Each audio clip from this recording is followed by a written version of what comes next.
ಶ್ರೀ ಗುರುಭ್ಯೋ ನಮಃ. ಹರಿ ಓಂ. Let us continue Bhagavad Gita, 15th shloka, 2nd chapter. Yam hinam yathayantyete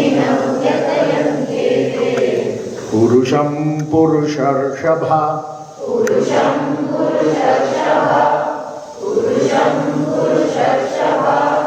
Yam hinam yathayantyete purusham purusharshava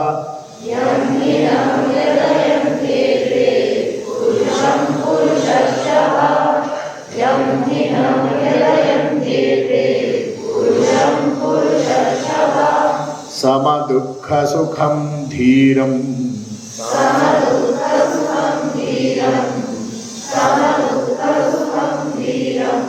Somrutatvaya kalpate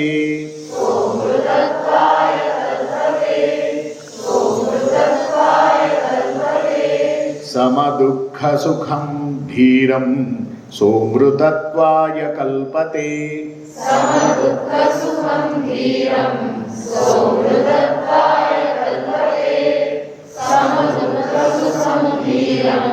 Somrutatvaya kalpate Now all together, twice. Yam hinam yathayantyete purusham purusharshava Samadukha sukham dhiram Somrutatvaya kalpate Yam hinam yathayantyete purusham purusharshava Samadukha sukham dhiram Somrutatvaya kalpate. Now let us contemplate this shloka. Jayati parashara sunuhu satyavati hridaya nandano vyasaha yasya asya kamalagalitam vangmayam amritam jagat pibati vyasaya bhavanashaya shrishaya gunarashaye hridyaya shuddha vidyaya madhvaya cha namo namaha shankaram shankaracharyam shesham ramanujam yatim vayum cha madhvamacharyam acharyatrayamashraye. Respected dignitaries on the dais, my dear students and faculties.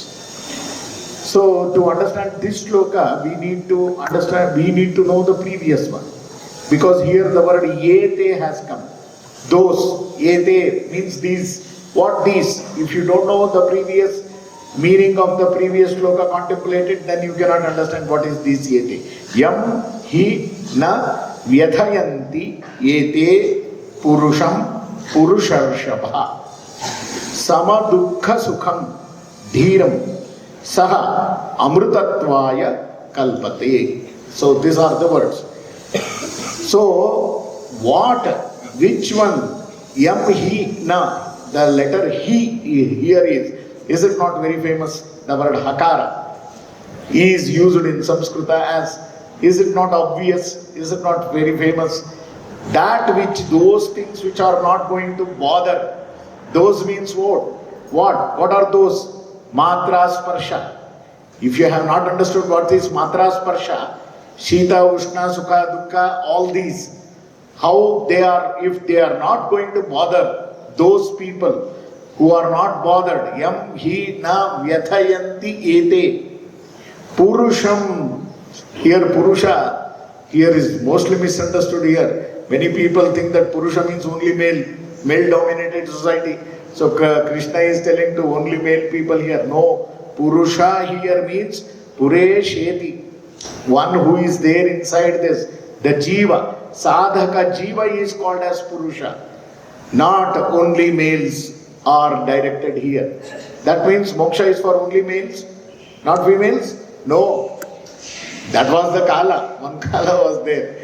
So only if you want to take moksha, you have to take birth as a male. Oh, that's nonsense.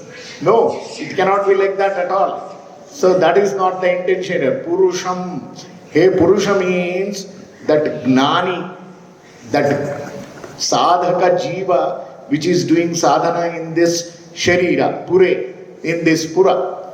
That is Purusha Rishabha is an adjective addressing to Arjuna. Purusha Rishabha. That means Gandugali anta Kannadadalli ಹೇಳಬೇಕಾದ್ರೆ ಹೇ ಗಂಡುಗಲಿಯೇ ಅಂತ. That means One who is Rishabha. Rishabha is considered one of the powerful in animals.